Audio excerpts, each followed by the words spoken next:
You ask Tiger to solve. This deals with linear equations with one unknown. The final result is x equals 6. Let's solve it step by step. Group all constants on the right side of the equation. Add 10 to both sides.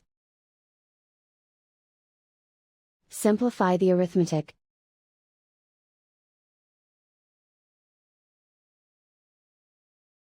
Isolate the x. Divide both sides by 5. Simplify the fraction.